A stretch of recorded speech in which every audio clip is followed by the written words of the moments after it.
Hello, and welcome to the Millennial Nutritionist Podcast. I'm Isla Garcia, master's degree of nutrition science and registered dietitian, and I'm going to make weight loss realistic, sustainable, and uncomplicated for your busy lifestyle.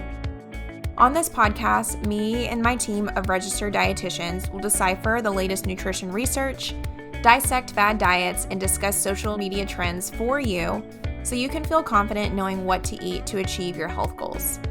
Research suggests that most weight loss programs aren't successful, but my experience has taught me that this is not because the participants aren't committed. It's because those diets are designed by non-nutrition professionals and center around severe restrictions. We are here to provide the facts about the science of weight loss so you can have the success you want and continue living your best life. Hey, it's Isla, and today is going to start a series of interviewing other dietitians. I realized this after I recorded all of them that I don't think I've ever interviewed other dietitians besides the ones on our team. So I'm excited to showcase some other dietitians for you in the next couple of weeks for you to get some sound nutrition tips from and follow them. But anyway, today I'm talking to Jill Weisenberger about prediabetes. Jill is a dietitian and certified diabetes care and education specialist and certified health and wellness coach and a published author of many books, with the newest one being Prediabetes, A Complete Guide, the second edition.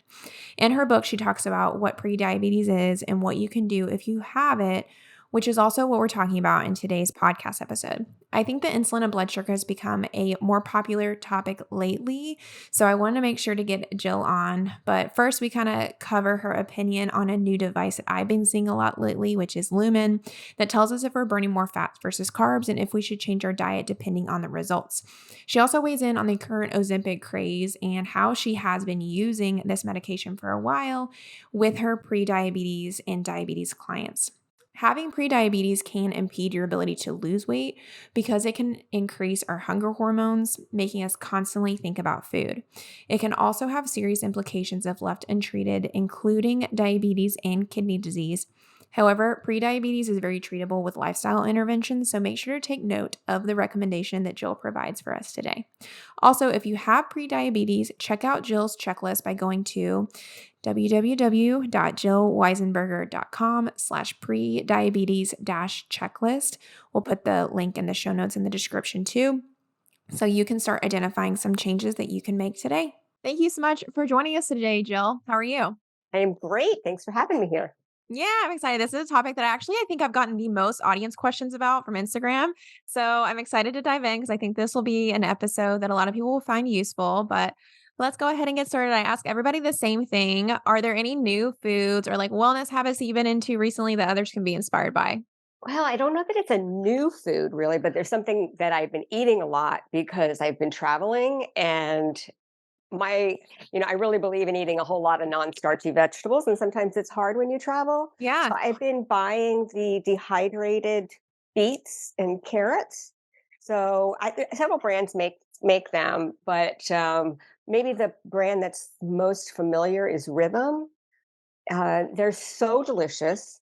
You just carry it in a little bag. You can have it on an airplane or in your car, in your backpack, laptop bag, whatever. And that's the way I get a lot of vegetables while I'm traveling. And I've been traveling lately. I think that's great. Yeah, and they taste good. They taste really good. So that's one thing. And also, I guess trend wise, no, maybe I'm not that trendy really. I don't know. But, I prep a lot of my vegetables in advance because I work from home. So that way, Mhm. when I'm hungry, I can just go downstairs and get it. I try to get outside a lot. That's, I think, a wellness trend. And I like to do that because it just gives me just a few minute break. I'll go out with my dog or a cup of tea or espresso, something like that. I love it. Is it warming up where you are? Has it been really hot and rainy? It's been rainy here. No, it's been beautiful. It's been beautiful. And it's really nice in the mornings. It's like 60 in the mornings and it goes up to like 75 in the afternoons. It's just amazing. I Great, don't know great. how Yeah. long it'll last, Yeah. but it's nice. Yeah, the dehydrated vegetables, that's one I forget about too. That's a good one. We have a lot of listeners and I know clients that travel for work and it's always hard to get in vegetables, and It that's a good really one. is. Yeah. They're just not available at a lot of restaurants unless you're getting just a little tiny serving or a salad. Yeah. Exactly, or they, like, taste weird and they're really expensive or something like that at the Mhm. airport. But yeah, I think that's an awesome one. Well, going into our article review, so, today I really kinda just wanted to go over this idea of a technology that I've kind of been seeing more. I don't know if you've seen the trend of it seems like there's a big trend of people wanting to know more about, like, their internal bodies, like, metabolism in general. I've seen like a lot of people now using the like adaptive like CGMs for like everyday Mhm. use. But this one I think is interesting. So it's a technology called Lumen that we've actually kind of gone over in another podcast episode, but I didn't fully go into it because I was like, whoa, this is actually really detailed. And so I kind of want to get at your 2 cents on even just like the idea of the technology itself. So Lumen is something that you breathe into. It's supposed to give you your metabolism back. But what they're saying is that by knowing how, I guess, if you're burning more carbs versus fats, then you should like adjust what you eat based on this so you can be optimal. What's kind of your 2 cents on even just like the idea of like tightly controlling your intake based on that?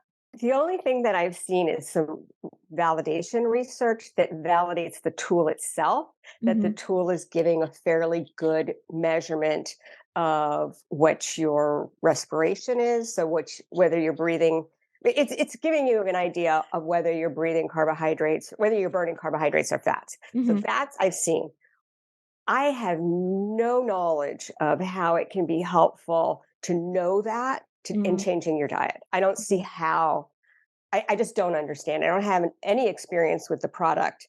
What I do know, they talk in the product. On the page about the product, they talk about metabolic flexibility. So Hmm. that's the ability to burn fats or burn carbs, depending on which is available based on the time of day and your activity and so forth. And I do know metabolic flexibility is very, very important.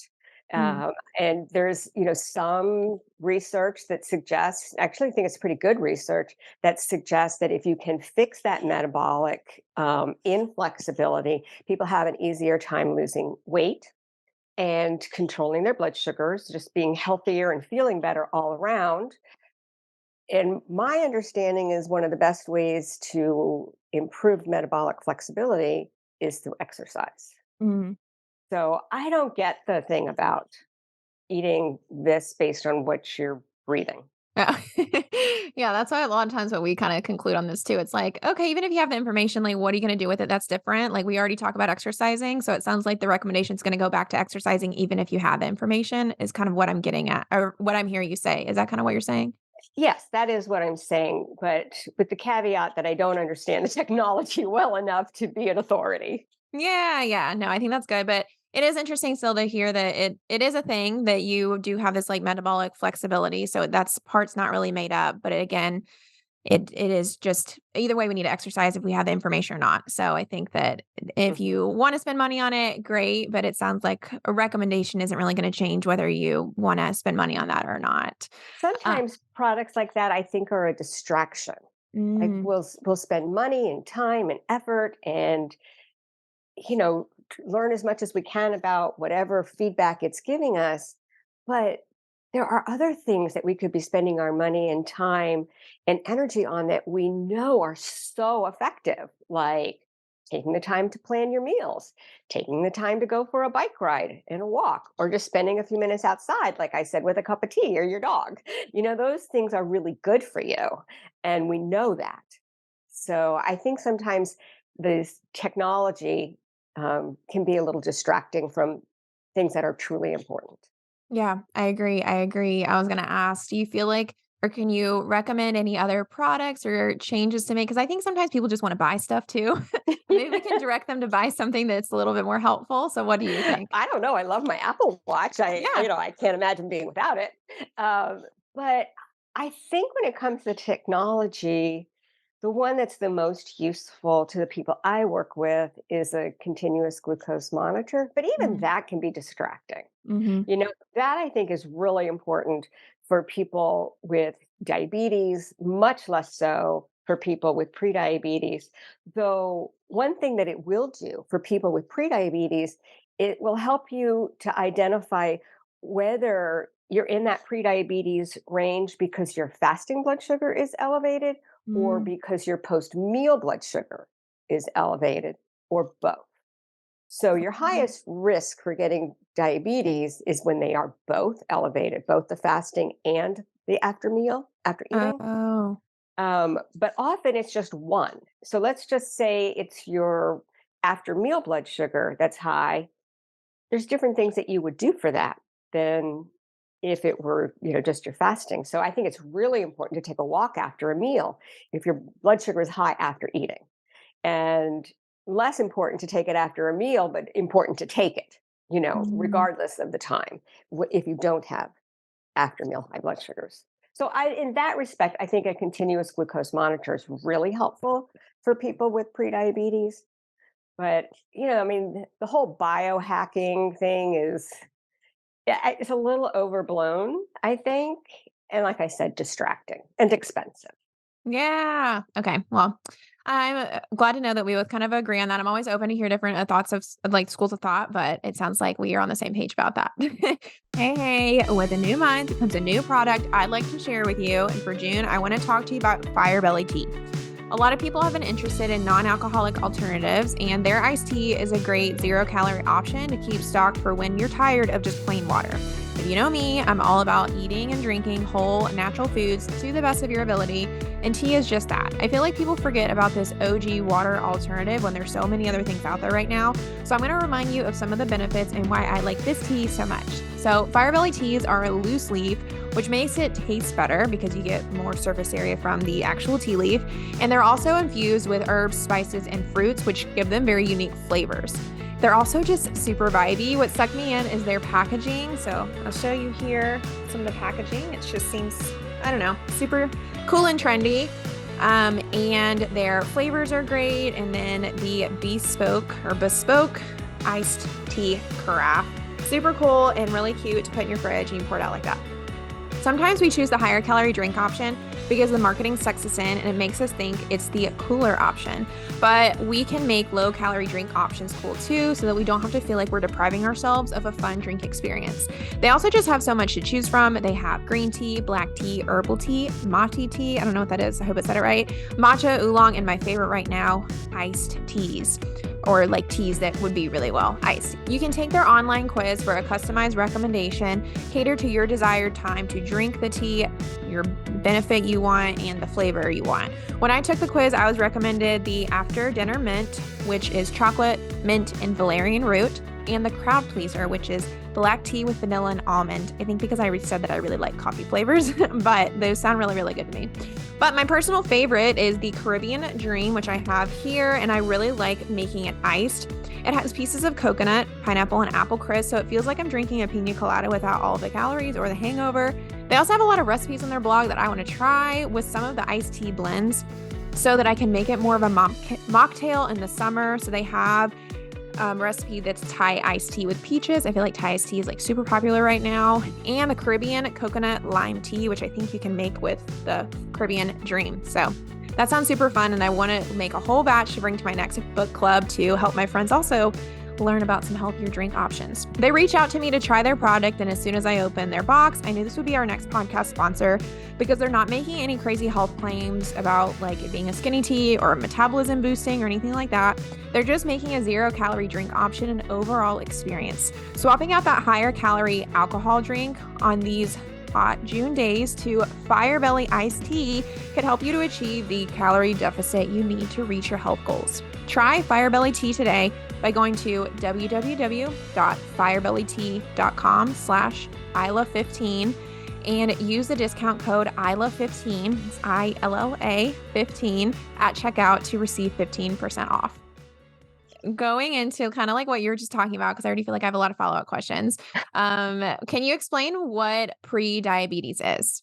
It is diagnosed by looking at people's blood sugar levels.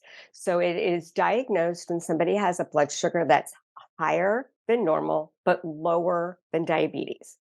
But that's not really all it is. So it's on the same continuum of type 2 diabetes. So pre-diabetes means pre-type 2 diabetes. Mhm. And so it's on a continuum. And even before somebody has pre-diabetes, they have a metabolic problem because early on, when we first have insulin resistance, the pancreas, the beta cells in the pancreas that make insulin are really smart, and they know that we need more insulin. So they put out extra insulin, and that pushes down the blood sugar levels to the normal range. So there, even though there's a metabolic problem with insulin resistance, no one knows. And then as time goes on and those beta cells just can't keep up, so those cells that make insulin and secrete it just can't keep up, they can still put out a lot of insulin, but maybe it's not enough. So the blood sugar rises to the prediabetes level. And then as time goes on, the pancreas poops out even more and the blood sugars rise to the diabetes level. Mm. And then over time, if somebody's had type 2 diabetes for 20 or 30 years, it's very likely that their pancreas is really worn out. And then they need insulin injections or an insulin pump or some sort of insulin help, a little extra insulin, even if it's just once a day. Gotcha. Okay, so then what is the difference between that and insulin resistance? Insulin resistance is just one part of prediabetes.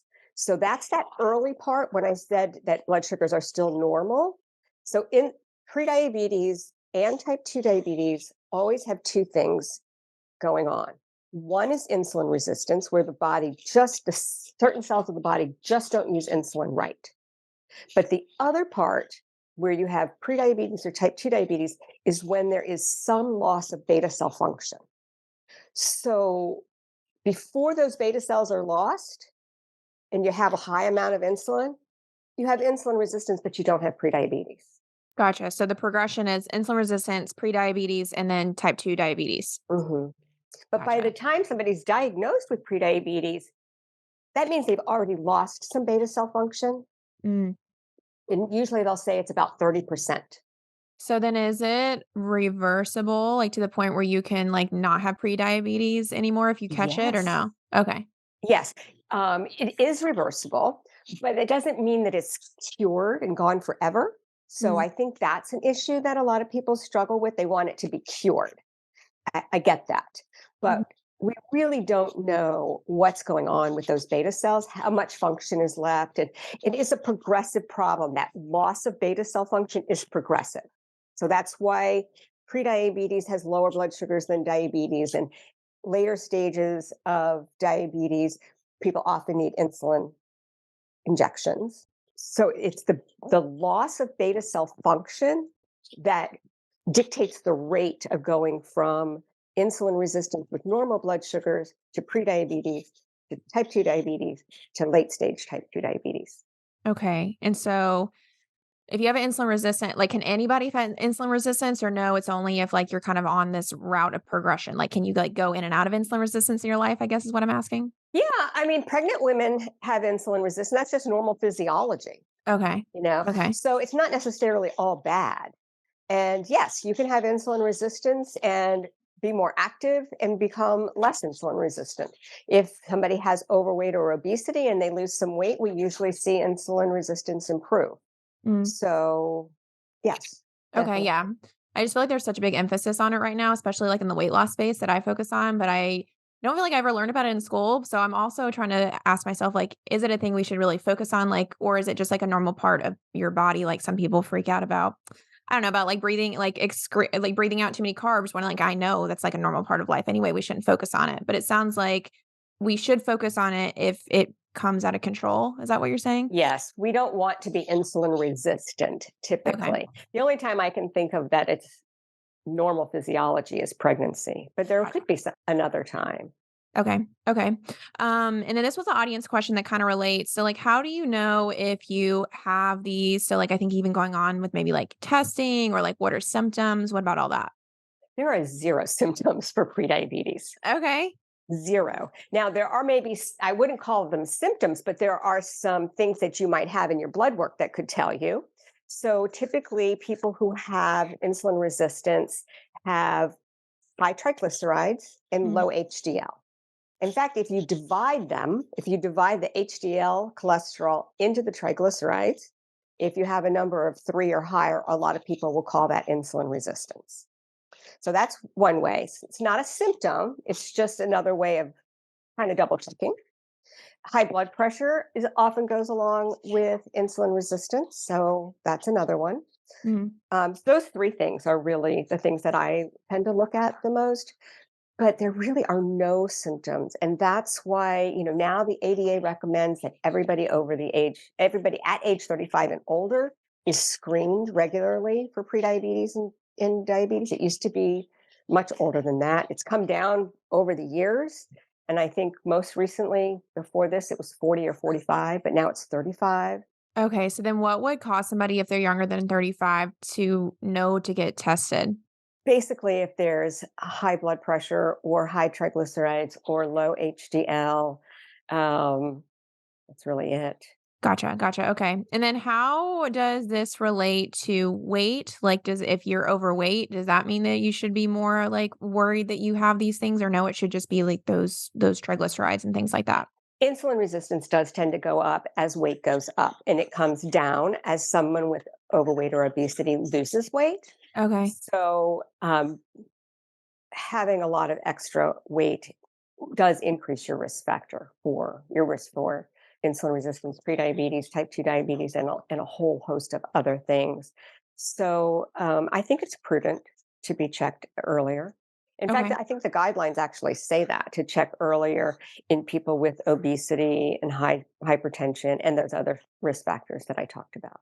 Okay. Do you know if it can make it harder to lose weight? I feel like this is something I see all the time. I don't know if I just like see it on social media or what, but can having insulin resistance or prediabetes cause you to have an inability to lose weight, I guess? There's a theory, and there's 2 theories. One is that insulin resistance causes overweight, and the other one is overweight causes insulin resistance. And I guess the third theory is that it's just a cycle. Yeah.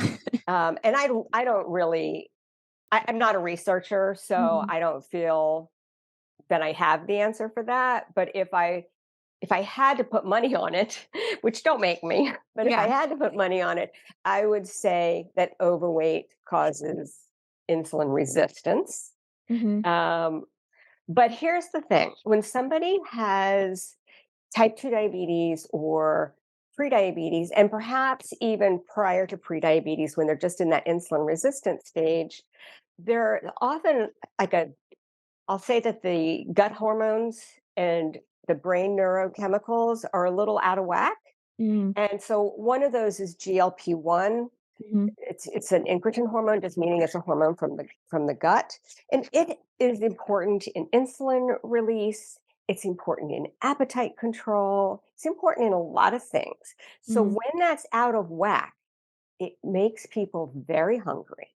It keeps food on the mind. That's the biggest thing. So you probably heard about the GLP-1 inhibitors. Your listeners probably have. Yeah. So like the new drugs that are out for weight loss, Wegovy and the others, Mhm. and Saxenda. But Ozempic. Mhm. originally these were type 2 diabetes drugs. They weren't weight loss drugs. They were type Right. 2 diabetes drugs because we see that there's a problem in those hormones, in GLP-1 in particular. Mhm. So, and GLP-1 is also acts as a neurotransmitter in the brain. So, in that respect, when you are insulin resistant and you have this out of whack GLP-1, it's going to make weight loss so much harder because food Mm. is always on your mind.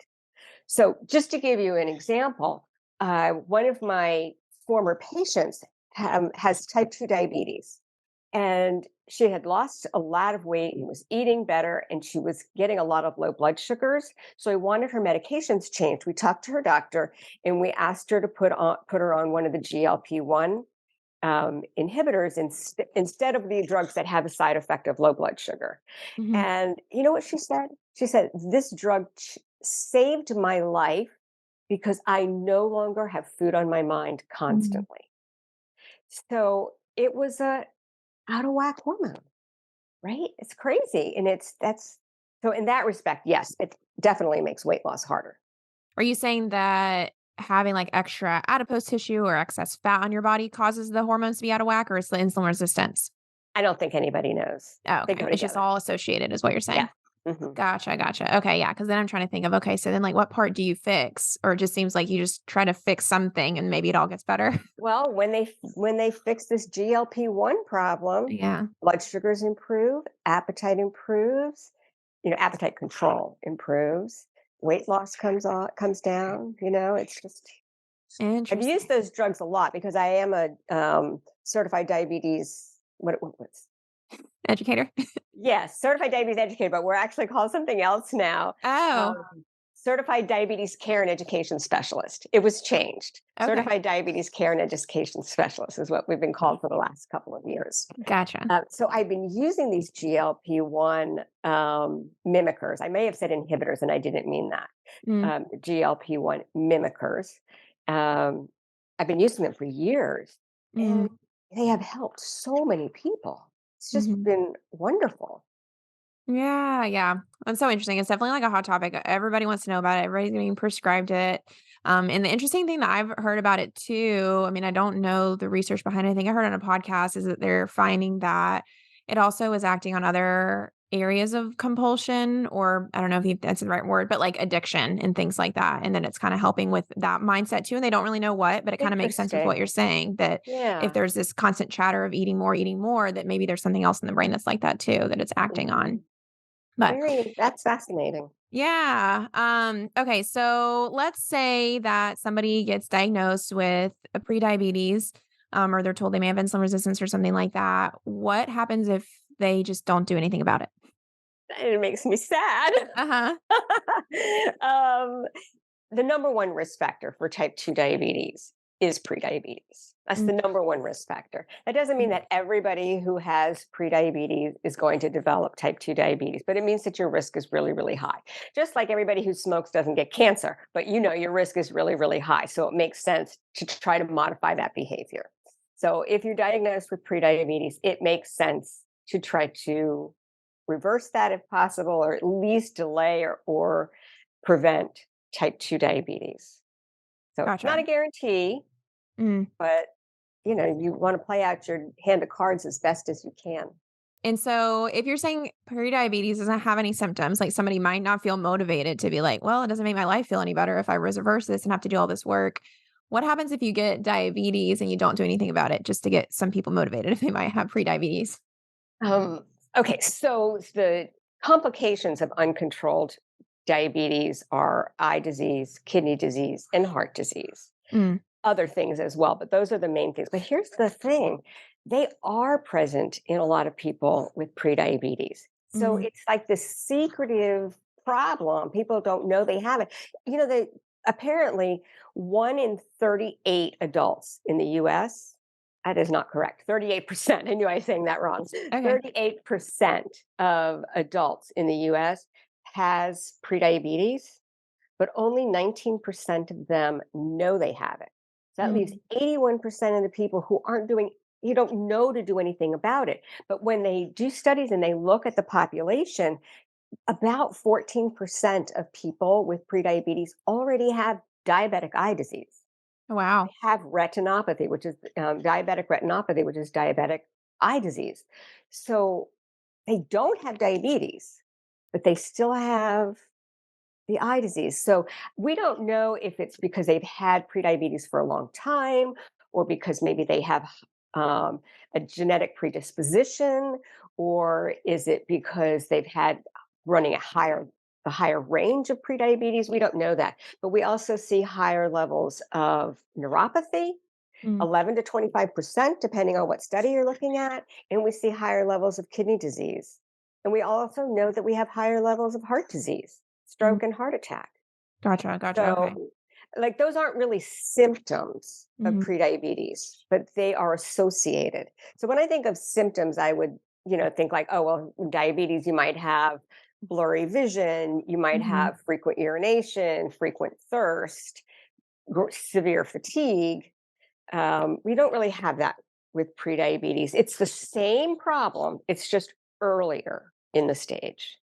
Um, but you said, people aren't necessarily motivated because it doesn't make them feel better. I'm not really sure that that's true, though, because oh, I think that people do feel better as soon as they clean up their lifestyle habits a little bit, don't you? I know you must find that they do Yeah. feel better. Like I've had so many people say to me, "I didn't know how lousy I felt till I started to feel better." And I am certain you've heard the same thing. Yeah. Uh, Yeah. No, for it's a sure. very common reaction from people who were not expecting to have more energy, to sleep better, to just be in a better mood.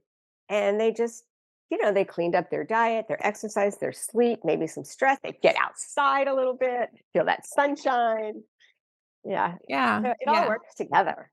Yeah, I think, you wrote something in your book about that I mean, it's common sense, I feel like, to me, but I think I've never, like, heard it in this way. Something about how it's, like, a lot of these diseases kind of all run together, like you're saying, and Mhm. so a lot of the treatments for them through, like, lifestyle changes are all similar, They so are. They really when are. you work on it, you're also probably helping yourself with a lot of other things you might be predisposed Mhm. to, like hypertension, high blood pressure. I mean, hypertension, high cholesterol, things like that. Is that what you're Right. kinda saying? Yes, and several cancers too. Mhm, So there's, I think, 12 cancers that are having obesity is linked to 12 cancers. So it's mhm, considered a cause of 12. I think it's 12. And people with prediabetes and diabetes have a higher risk for certain cancers too. Now, is that because some of the risk factors are the same? Is it one of the reasons, one theory, a very good theory behind it, is that if insulin levels are high because the body is insensitive, well, insulin has a lot of roles in the body. mhm. We typically think about insulin only affecting blood sugar. That's not true. There's a Right. lot of roles that it has.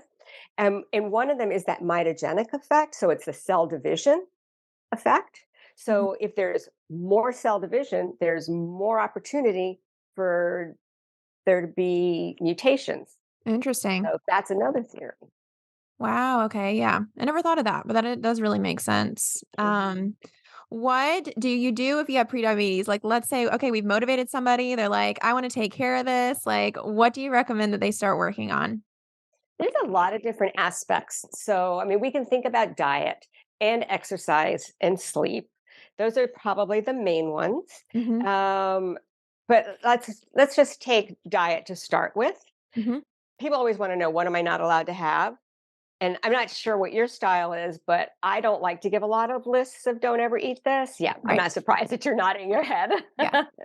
I don't like to give a lot, but there is one thing that I really want people to give up. Are you gonna say sweetened beverages? Yes, Yes, I sugar know. sweetened beverages.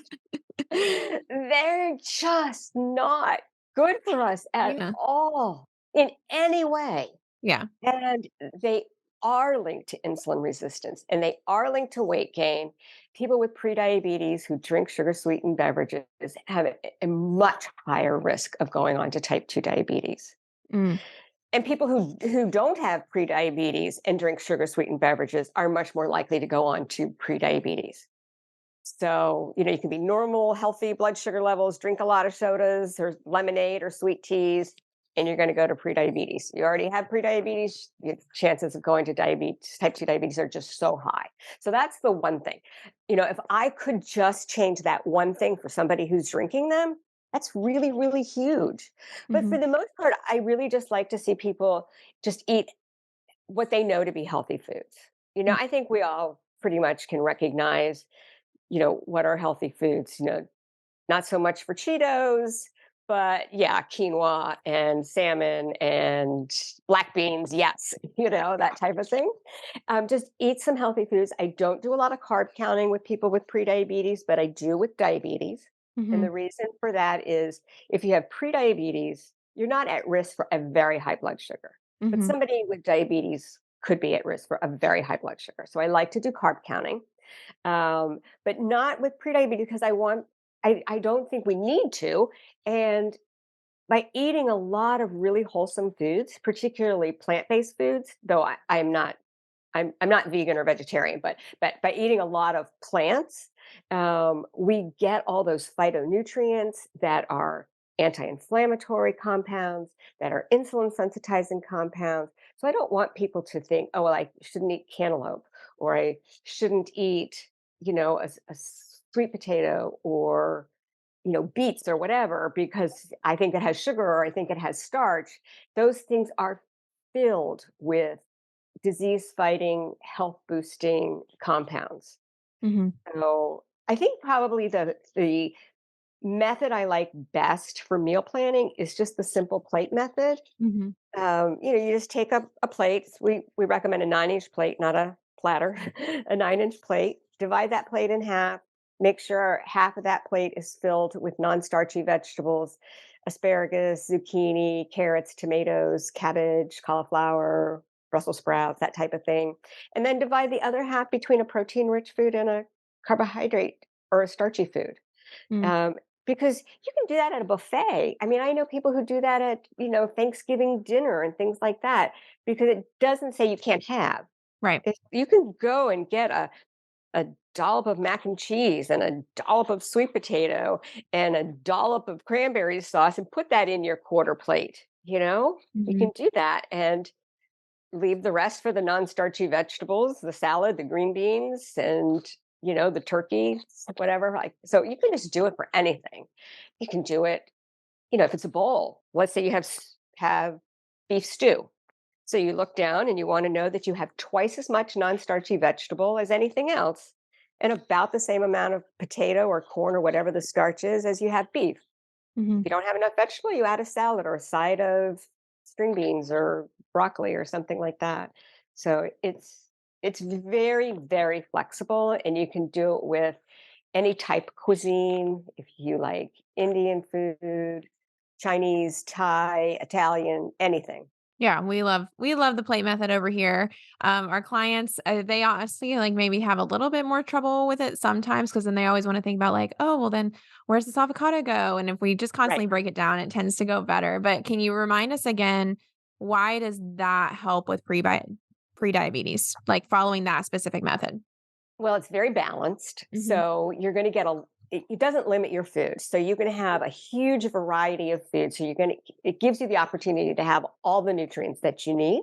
And Hmm. it's very balanced. It's not high in fat, carbohydrate, or protein, or low in fat, carbohydrate, and protein. It's just very, very balanced. And balanced meals give us more energy. Hmm. They make us feel better. Hmm. They make it easier not to snack all the time. It for most people, it helps manage blood sugar regulation. Hmm. Not everybody, but for most people, it does. And it's easy. That's the thing. It's just easy. And I don't mean easy like you never have to like work at it, but I just mean it's very simple. It just gives you so much flexibility, but at the same time, enough guidance that you can't get yourself in trouble. Yes, yes, I love it. What are your top 3 tips for treatments for prediabetes, unless you just went into that?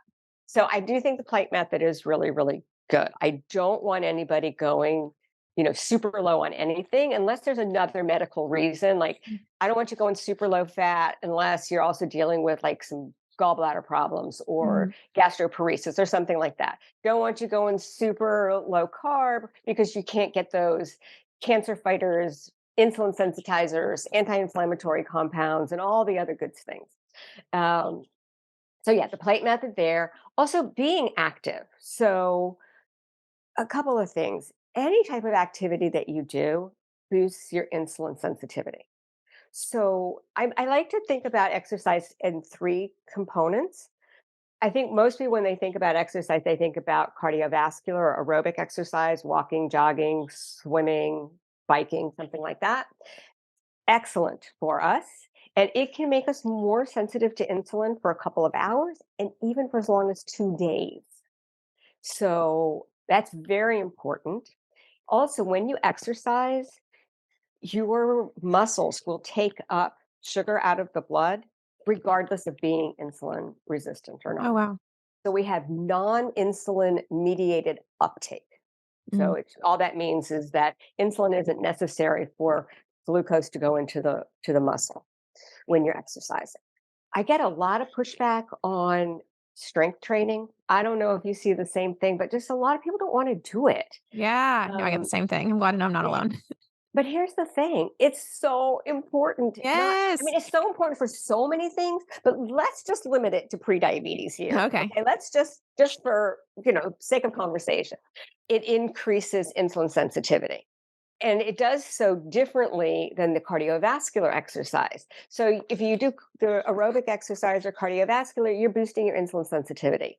If you do the strength training, you're boosting your insulin sensitivity. If you do both, you're boosting it twice as much. It's Oh. additive. So that's really important. Another thing, after we eat, the normal thing for blood sugar to do is to go to the muscle cells. That's where it wants to go. But when we have insulin resistance, it doesn't want to go there. Mhm. The muscles are too stubborn. But if you have a bigger muscle, and as we age, we tend to lose muscle. But if you have more muscle, there is more place for blood sugar to go. So I like to explain it this way. If I have a little bucket and a big bucket in my backyard, and the rain is coming down, the big bucket's going to gather more rain just sitting there. So it is the same thing. If you have a teeny tiny muscle or a slightly bigger muscle or slightly bigger muscle, it can just take up more glucose. So think about rain and buckets and help motivate people to do some strength training. Yeah, no, I'm And so glad you hit on that. We've done a lot of other episodes on muscle, but we've never talked about the insulin part. Talked about like how it helps you with function, it helps you to go throughout your day, it helps you to look leaner. And I always forget to hit on, like you said, there's so many things. And so I'm glad that you specifically hit so on that many part. things. Yeah. And then the third aspect of exercise is just not sitting. So Okay. I think the average adult sits 6.5 to 8.5 hours a day.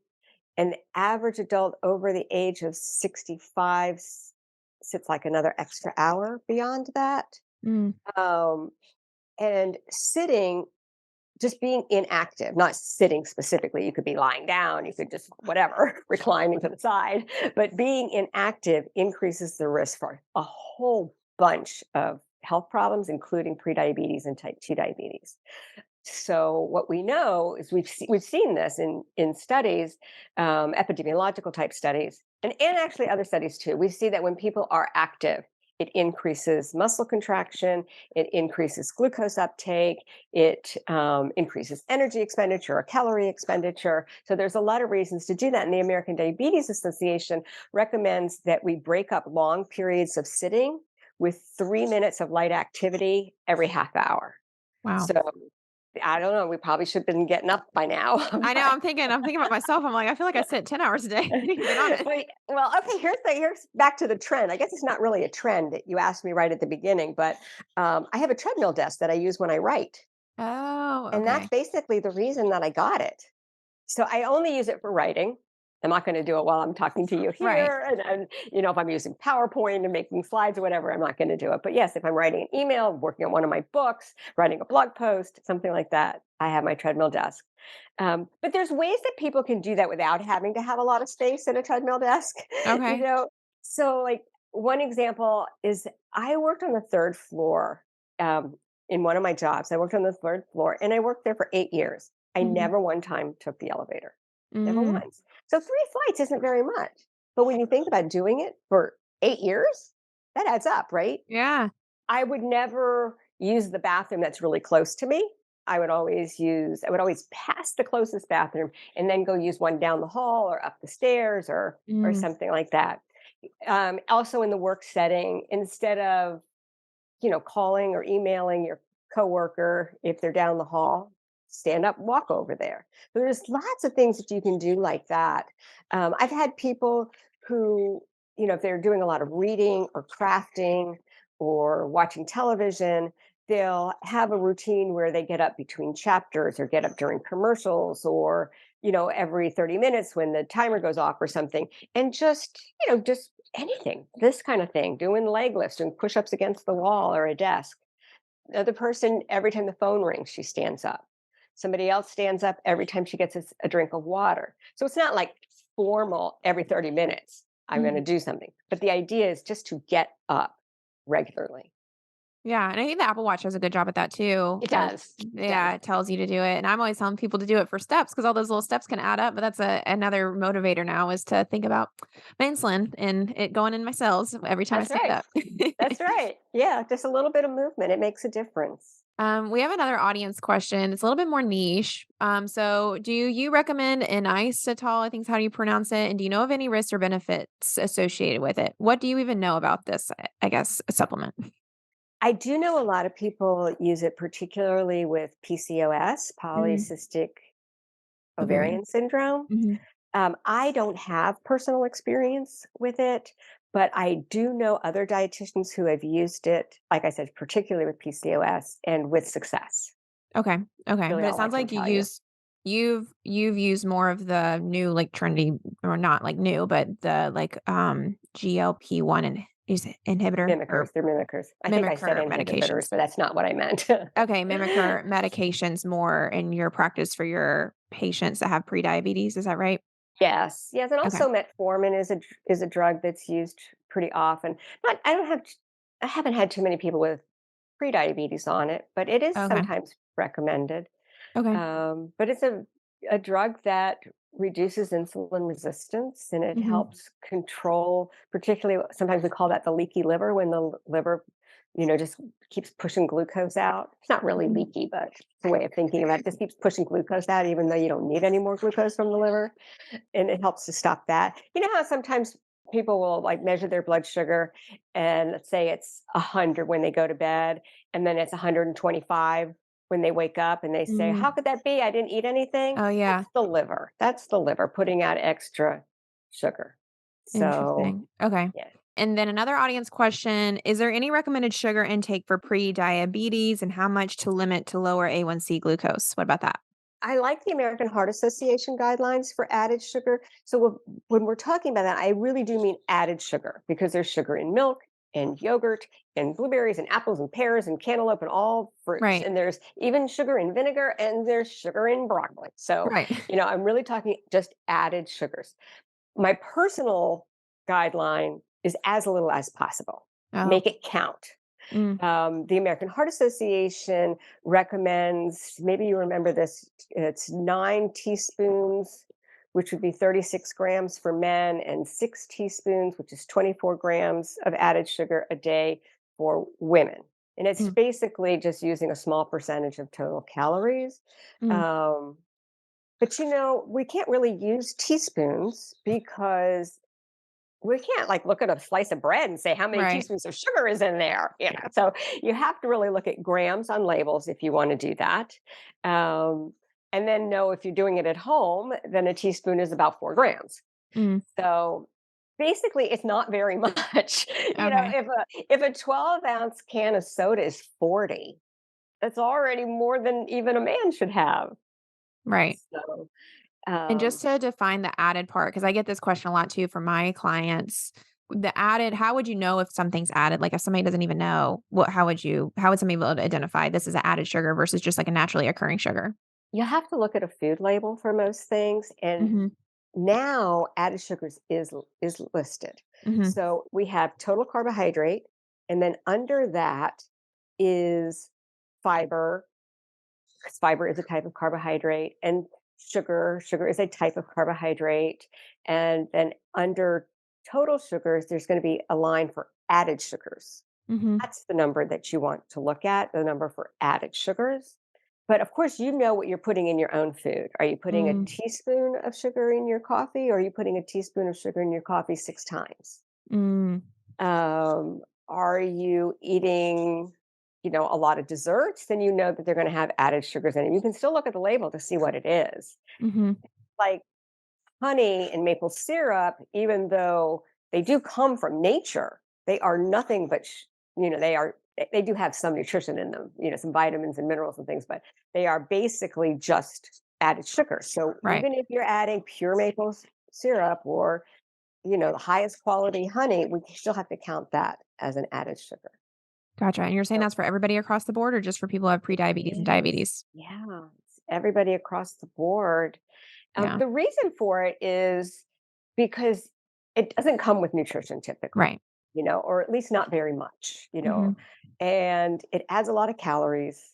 We know large amounts of added sugars, like in sweetened beverages, increase insulin resistance. They are linked to weight gain. Weight gain is linked to prediabetes, type 2 diabetes, heart disease, cancers. So that is why we say for everybody. But I don't have a specific number for people with prediabetes other than as little as possible. Mm. Um, Make it count. See, that's really important to me. Don't just eat, a cookie because it's in front of you. Right. Eat that cookie because it's amazing. Yeah. We're always saying Um, that too. yeah. So actually, there's one product I like a lot is the Wyman's Just Fruit. It's a little frozen cup. Oh, yeah, the And little is it like little balls? yeah, they have little yogurt, Yeah. sugar sweetened yogurt balls, Uh-huh. along with various berries like Yeah. strawberries and raspberries, various ones, and they're like 40, 45 calories a cup, depending on which one you're getting, and they're like 4 grams of added sugar. Oh, wow. They are delicious. They're good. They're I've had them. absolutely they're absolutely delicious. That's way better than like a Chip Ahoy cookie. It just tastes Yeah. so much better. So that's what I mean when I say make it count. Yeah. So, enjoy your dessert now and then. Mhm. Enjoy your dessert like this, not like this. Right. Yes. And only, but really enjoy it. Just love the heck out of it. Yes, I love it. Well, let's wrap things up and tell us what is one tip for a listener to take away from this episode out of everything you've said? Like, what do you think is the most important thing? What is one thing they can do like right after this episode ends? Pick any one of the things that we've talked about and just get started. Get Mm, started in the smallest possible way. So if you're not active, take a 5-minute walk every day. mm, If you're not eating fruits and vegetables, add them to your diet. Make a little deal with yourself that you're going to have at least a full cup of vegetables at dinner or mm. a half a cup of vegetables at lunch. Whatever it is, just pick it and do it. And Love then it. be proud of it.